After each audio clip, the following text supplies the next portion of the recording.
ମାତିଲେଣି ଛେଳି ଚୋର। ଧନୀକୁ ଛାଡ଼ି ଚୋରମାନଙ୍କ ଏବେ ଗରିବ ଗୁହାଳକୁ ଆଖି।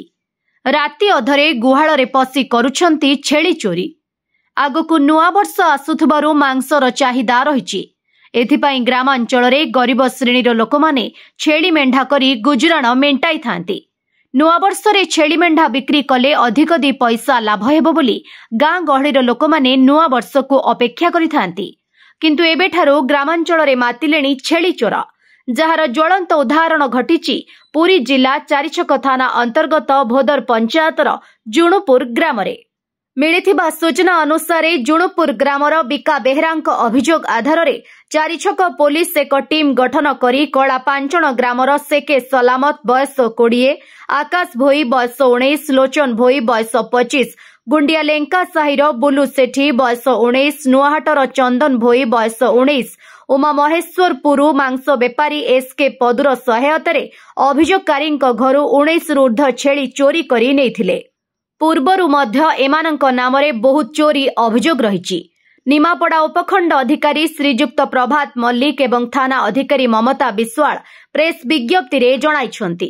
ଗତ 20/12/2023 ରାତି ପ୍ରାୟ 2ଟା ସମୟରେ ଆମର ଜୁଣୁପୁର ବିକା ବେହେରା ତାଙ୍କ ଗୁହାଳରେ ତାଙ୍କର ଛେଳି ମେଣ୍ଢା ଜୋର ସାଉଣ୍ଡ ହେଲେ, ପାଟିତୁଣ୍ଡ ମାନେ ଏଇ ଯୋଉ ବୋବେଇଲେ, ତ ଯେତେବେଳେ ତାଙ୍କର ବୋବା ଶୁଣିକି କ'ଣ ରାତିରେ କାହିଁକି ଏମିତି ଛେଳି ଆଉ ମେଣ୍ଢା ଗୁଡ଼ା ବୋବଉଛନ୍ତି, ସେ ଆସି ବାହାରକୁ ଆସିକି ଦେଖିଲେ ଯେ ପ୍ରାୟ 5ରୁ 7 ଜଣ ଅଚିହ୍ନା ଲୋକ ମୁହଁରେ ମାନେ ଗାମୁଛା ବାନ୍ଧିଛନ୍ତି।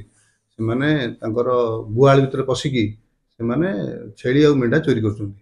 ଏ ସାଙ୍ଗେ ସାଙ୍ଗେ ପାଟି କଲା, ଇମିଡିଏଟଲି ସେମାନେ ଆସିକି ଆକୁ ମାରଣାସ୍ତ୍ର ଧରିକି ଆସିଥିଲେ। ସେମାନେ ଲୁହା ରଡ୍ ଆଉ ଆପଣଙ୍କର ଖଣ୍ଡା ଛୁରୀ ଏଗୁଡ଼ା ସବୁ ଧରିକି ଆସିଥିଲେ। ସେମାନେ ତାକୁ ଦେଖିକି ଭୟଭୀତ କଲେ, ଆଉ ତା ତଣ୍ଟିକି ଚିପିକି ଧରିଲେ, ପାଟି କଲେ ତମେ ମାରିଦେବ ବୋଲି, ଜୀବନ ମାରିଦେବ ଭୟ ସୃଷ୍ଟି କଲେ। ସେ ତାପରେ ଯେତେବେଳେ ଛେଳି ମେଣ୍ଢା ତାଙ୍କ ଆଗରେ ତାକୁ ଯେତେ ଅପୋଜ କଲେ, ସେମାନେ ମାନେ ରଖିଲେନି। ତାପରେ ତାଙ୍କୁ ନେଇକି ପଳେଇବା ପାଇଁ ଚେଷ୍ଟା କଲେ। ତାଙ୍କ ଘର ଲୋକ ମଧ୍ୟ ଏଥିରେ ତାଙ୍କର ପାଟି ଶବ୍ଦ ଶୁଣିକି ସେମାନେ ଆସିଲେ। ପହଞ୍ଚିଲା ପରେ ଏମାନେ ନେଇକି ପଳାଉଥିଲେ। ଆଉ ଯେତେବେଳେ ସେମାନେ ତାଙ୍କର ଚୋରି କରୁଥିଲେ, ସେତେବେଳେ ସେ କେତେଟା ନାଁକୁ ସେମାନେ ଡାକୁଥିଲେ। କହିଲେ ସେମିତି ହେଇଥିଲା। ସେ ବିକା ବେହେରା ଗୋଟେ ରିପୋର୍ଟ ଦେଇଥିଲେ ଜୁଣୁପୁରର, ଯେ ତାଙ୍କ ସାଙ୍ଗରେ ଏମିତି ଲୋକ 5ରୁ 7 ଜଣ ପିଲା ଆସିକି ମୁହଁରେ ଗାମୁଛା, କଳା ଗାମୁଛା ବାନ୍ଧିକି ତାଙ୍କୁ ୱିପନ୍ସ ଦେଖେଇକି ଡରେଇ ଧମକେଇକି ଛେଳି ମେଣ୍ଢା ନେଇକି ଯାଇଛନ୍ତି।